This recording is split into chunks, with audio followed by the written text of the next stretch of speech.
મિત્રો, આપણે ઓહમનો નિયમ પ્રાયોગિક રીતે જોયો હતો. હવે એ ઓહમના નિયમ ઉપરથી આપણને કયા પરિણામો મળે છે અને આ નિયમ શું દર્શાવે છે એના વિશે આપણે થોડી ચર્ચા કરીએ. સૌપ્રથમ ઓહમ નામના વૈજ્ઞાનિકે આ નિયમ આપેલો હતો, એટલા માટે એને ઓહમનો નિયમ કહેવાય છે. એકવાર ફરીથી યાદ કરી લો તો જેમ જેમ વોલ્ટેજ વધારવામાં આવે છે તેમ તેમ વિદ્યુત પ્રવાહમાં વધારો થાય છે. આવું આપણે પરિણામો ઉપરથી જોયું હતું. હવે એને આપણે થોડા ગાણિતિક સ્વરૂપે અહીંયા લખીએ. તો ફરીથી યાદ કરી લઈએ. આપણે વિદ્યુત સ્થિતિમાનનો તફાવત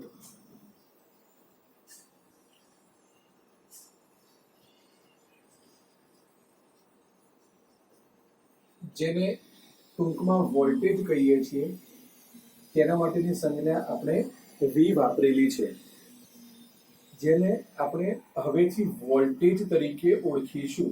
મિત્રો ધ્યાન રાખજો, જ્યારે જ્યારે વોલ્ટેજ શબ્દ પ્રયોગ થાય ત્યારે આપણે સમજવાનું છે કે વિદ્યુત સ્થિતિમાનના તફાવતની વાત કરવામાં આવેલી છે. એવી રીતે વિદ્યુત પ્રવાહ એને આપણે I સંજ્ઞાથી ઓળખીએ છીએ. હવે આ બંને વચ્ચેનો સંબંધ એવો જોવા મળ્યો પ્રાયોગિક રીતે કે જેમ જેમ વોલ્ટેજમાં વધારો કરીએ છીએ તેમ તેમ વિદ્યુત પ્રવાહમાં પણ વધારો થાય છે. એટલે કે બંને વચ્ચે સપ્રમાણનો સંબંધ છે, જેને આપણે V ચલે છે I આ પ્રકારે લખીશું. આનો અર્થ એવો થાય મિત્રો કે વોલ્ટેજના મૂલ્યમાં વધારો થાય તો પ્રવાહના મૂલ્યમાં વધારો થાય છે, વોલ્ટેજના મૂલ્યમાં ઘટાડો થાય તો પ્રવાહના મૂલ્યમાં ઘટાડો થાય છે. આના ઉપરથી આપણે એવું કહી શકીએ કે V છેદમાં I નો ગુણોત્તર એક અચળ કિંમત આપે છે.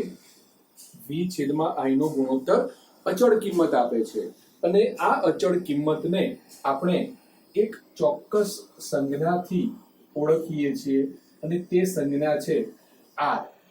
અને આ R જે છે એ જ વાહકનો અવરોધ છે. R છે સપ્રમાણતા અચળાંક છે, એ ફિક્સ છે આપેલા V અને I માટે, જેને આપણે સપ્રમાણતા અચળાંક તરીકે ઓળખીએ છીએ. એને વાહકનો અવરોધ કહીશું. તો મિત્રો અવરોધ શું છે? કોઈ પણ સુવાહકનો તેમાંથી વિદ્યુત પ્રવાહ પસાર થતો હોય તેને રોકવાનો ગુણધર્મ એને એનો અવરોધ કહેવામાં આવે છે. વાસ્તવમાં શું થાય છે, જે સુવાહક તાર હોય છે એ સુવાહકોની અંદર ઇલેક્ટ્રોનનો પ્રવાહ એટલે વિદ્યુતનો પ્રવાહ એ આપણે સૌ જાણીએ છીએ. જો આવી રીતે આપણે કલ્પના કરીએ કે આ કોઈ સુવાહક તાર છે અને એની અંદર આ રીતે ઇલેક્ટ્રોન છે, એ ઇલેક્ટ્રોન ગતિ કરે છે. આ પ્રકારે ઇલેક્ટ્રોન ગતિ કરે છે અને ઇલેક્ટ્રોનની ગતિ એટલે વિદ્યુત ભારોની ગતિ. વિદ્યુત ભારોની ગતિ એટલે કે વિદ્યુત પ્રવાહ. આમ અહીંયાથી વિદ્યુત પ્રવાહ પસાર થઈ રહ્યો છે. પરંતુ જે પદાર્થો છે પદાર્થોના બંધારણમાં અન્ય પરમાણુઓ હોય છે. એ પરમાણુઓમાંના કેટલાક ઘટકો આવા જે વિદ્યુત ભાર છે એ વિદ્યુત ભારના માર્ગમાં અડચણ કરે છે. એવા ઘટકો કે જે વિદ્યુત ભારને સહેલાઈથી પસાર થવા દેતા નથી એને આપણે અવરોધ તરીકે ઓળખીએ છીએ.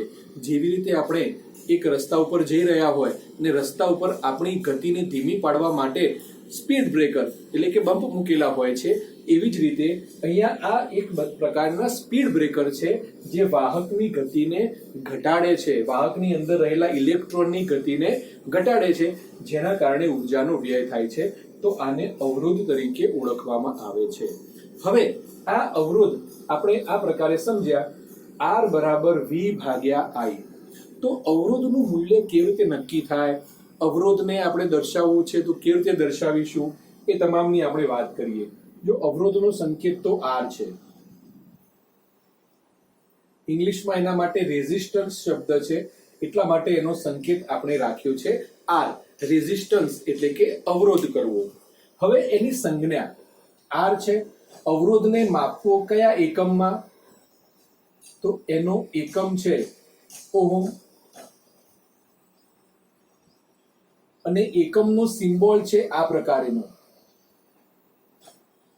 ગ્રીક મૂળાક્ષર છે. આ એકમનો સિમ્બોલ છે. જ્યારે જ્યારે ઓહમ હોય એને આપણે આ સિમ્બોલથી દર્શાવીશું. હવે 1 ઓહમ અવરોધ ક્યારે થાય એ આપણે આ સૂત્ર ઉપરથી નક્કી કરીએ મિત્રો.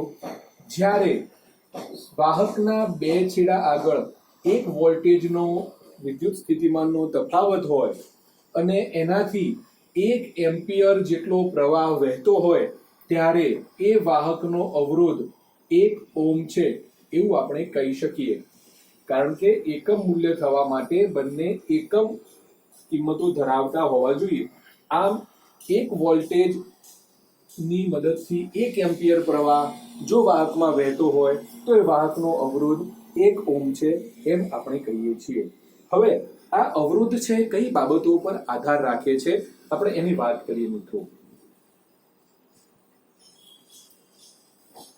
સૌથી પહેલું અવરોધ છે તે તાપમાન ઉપર આધાર રાખે છે અને ઓહ્મનો જે નિયમ છે એ નિયમની શરૂઆતમાં જ આ સ્પષ્ટ કરવામાં આવેલું છે કે કોઈ નિશ્ચિત તાપમાને કોઈ સુવાહકના બે છેડા આગળ લાગુ પડેલા વિદ્યુત સ્થિતિમાનનો તફાવત તેમાંથી વહેતા વિદ્યુત પ્રવાહના સમપ્રમાણમાં હોય છે. આને આપણે ઓહ્મના નિયમનું સ્વરૂપ કહીએ છીએ. તો એમાં આ જે વિદ્યુત સ્થિતિમાનનો તફાવત કોઈ ચોક્કસ તાપમાને લાગુ પાડેલો હોય છે. એટલે ધારો કે તમે કોઈ પ્રયોગ કરો, શિયાળામાં તમે કોઈ પ્રયોગ કરો અને એ જ પ્રયોગ તમે ઉનાળામાં કરો, તાપમાનમાં ફરક આવી જાય. શિયાળામાં ધારો કે 20 ડિગ્રી સેલ્સિયસ તાપમાને તમે પ્રયોગ કર્યો અને ઉનાળામાં તમે 40 ડિગ્રી સેલ્સિયસ તાપમાને પ્રયોગ કરશો તો એ જ સાધનો, બધી જ પરિસ્થિતિ એ છે, તેમ છતાં અવરોધના મૂલ્યમાં ફેરફાર જોવા મળશે. કારણ કે તે કોના પર આધારિત છે? તાપમાન ઉપર આધારિત છે. બીજું, અવરોધ જે છે એ અવરોધ આપણે આ સૂત્રના આધારે જુઓ તો અવરોધ એ વોલ્ટેજના સમપ્રમાણમાં છે, એટલે કે વોલ્ટેજના ઉપર આધાર રાખે છે. એવી રીતે અવરોધ એ વિદ્યુત પ્રવાહના વ્યસ્ત પ્રમાણમાં છે. વિદ્યુત પ્રવાહના વ્યસ્ત પ્રમાણમાં છે, એટલે કે તે વિદ્યુત પ્રવાહ ઉપર આધારિત છે. એવી જ રીતે અવરોધ જે છે એ દ્રવ્યની જાત ઉપર પણ આધાર રાખે છે. દ્રવ્ય કેવા પ્રકારનું છે? દાખલા તરીકે લોખંડ છે તો એ સુવાહક છે, એનો અવરોધ પ્રમાણમાં ઓછો છે. જ્યારે લાકડું એ અવાહક છે કારણ કે એનો અવરોધ ખૂબ ઊંચો હોય છે. આમ જે પદાર્થોના અવરોધ ઊંચા હોય, ખૂબ ઊંચા અવરોધ હોય, એ બધા જ પદાર્થો પોતાનામાંથી વિદ્યુતને પસાર થવા દેતા નથી અને એવા પદાર્થોને આપણે અવાહકો તરીકે ઓળખીએ છીએ.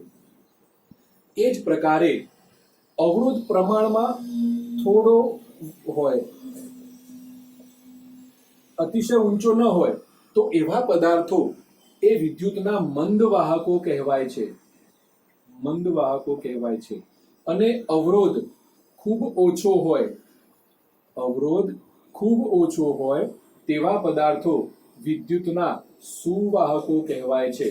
જેમ કે એલ્યુમિનિયમ છે, તાંબુ છે, આ બધા જ સુવાહકો છે કારણ કે તેમનો અવરોધ ઓછો છે. અવરોધ વધારે હોય તો મંદવાહકો કહેવાય અને ખૂબ જ ઊંચો અવરોધ હોય તો તે અવાહકો કહેવામાં આવે છે. તો આવી રીતે આપણે અવરોધને આધારે એ પદાર્થોને વર્ગીકૃત કરી શકીએ છીએ. તો મિત્રો આ એક અગત્યનો ભાગ હતો કે અવરોધ કોને કહેવાય, 1 ઓહ્મ અવરોધ ક્યારે થાય, અવરોધ માટેનું આ એક અગત્યનું સૂત્ર છે જેને આપણે ઓહ્મના નિયમ ઉપરથી તારવેલું છે. આ બધું જ તમે બરાબર યાદ રાખી લેશો. અવરોધની પ્રવાહ અને વોલ્ટેજ ઉપર શું અસરો થાય છે એને આપણે થોડું સમજવાનો પ્રયત્ન કરીએ. જો આપણે આના આધારે ઓહ્મના નિયમનું સૂત્ર લખી શકીએ. V બરાબર I નો અહીંયા ગુણાકાર કરીશું તો I ગુણ્યા R. એ જ પ્રકારે આના આધારે આપણે વિદ્યુત પ્રવાહ માટેનું સૂત્ર લખી શકીએ. I બરાબર V ભાગ્યા R. હવે જુઓ, ઘણીવાર એવી પરિસ્થિતિ ઊભી થાય છે કે આપણે વોલ્ટેજને નિયત રાખવાના છે, વોલ્ટેજમાં બદલાવ લાવવાનો નથી, પરંતુ વિદ્યુત પ્રવાહમાં આપણે ઘટાડો કે વધારો કરવો પડે છે. તો એવા સમયે આપણે કેવી રીતે એને બદલાવ લાવી શકીશું? તો એ સમયે આપણને અવરોધ અહીંયા ઉપયોગમાં આવે છે. કેવી રીતે? જુઓ, અવરોધ R અને વિદ્યુત પ્રવાહ બંને એકબીજાના વ્યસ્ત પ્રમાણમાં છે. અત્યારે આપણે એવું માની લઈએ છીએ કે આપણે વોલ્ટેજને નિયત રાખીએ છીએ, એમાં કોઈ બદલાવ લાવતા નથી. એટલે નિયત વોલ્ટેજ જ્યારે રાખવામાં આવે ત્યારે અવરોધ વધારવામાં આવે તો પ્રવાહ ઘટે છે. વ્યસ્ત પ્રમાણ છે, અવરોધ વધે તો પ્રવાહ ઘટે અને અવરોધ ઘટાડવામાં આવે તો પ્રવાહમાં વધારો થાય છે. એટલે પરિપથમાં જો કોઈ ઉપકરણમાં તમારે વધારે પ્રવાહ મેળવવો હોય તો એ પરિપથમાં તમારે શું કરવું પડશે મિત્રો? અવરોધ નીચો રાખવો પડશે. અને જો પ્રવાહનું મૂલ્ય નીચું રાખવું હોય ત્યારે તમે એને અવરોધને મૂલ્યને ઊંચું લઈ જશો. આપણા ઘરોમાં જે મોબાઈલ ચાર્જર આવે છે એના જે એડેપ્ટર હોય છે એની અંદર આ જ ક્રિયા કરેલી હોય છે. તેમાં ઊંચા અવરોધ ઉત્પન્ન કરવામાં આવે છે અને એનું ડીસીમાં રૂપાંતર કરવામાં આવે છે. તો મિત્રો આ જે અવરોધ છે એ અવરોધને ચલ અવરોધ તરીકે ઓળખવામાં આવે છે.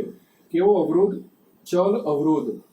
જે અવરોધના મદદથી વોલ્ટેજને નિયત રાખીને પ્રવાહમાં ફેરફાર કરી શકાય એવા અવરોધને ચલ અવરોધ તરીકે આપણે ઓળખીશું. હવે અવરોધનો બદલાવ કરવા માટે શું કરવું જોઈએ?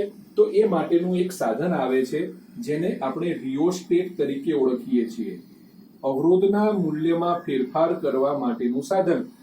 ટૂંકમાં ઈચ્છિત અવરોધ આપણે એમાં બદલાવ કરીને લાવી શકીએ છીએ. એને રિયોસ્ટેટ તરીકે ઓળખવામાં આવે છે. તો આ રિયોસ્ટેટ કેવું હોય છે અને કેવી રીતે કામ કરે છે એ હું તમને બતાવું છું.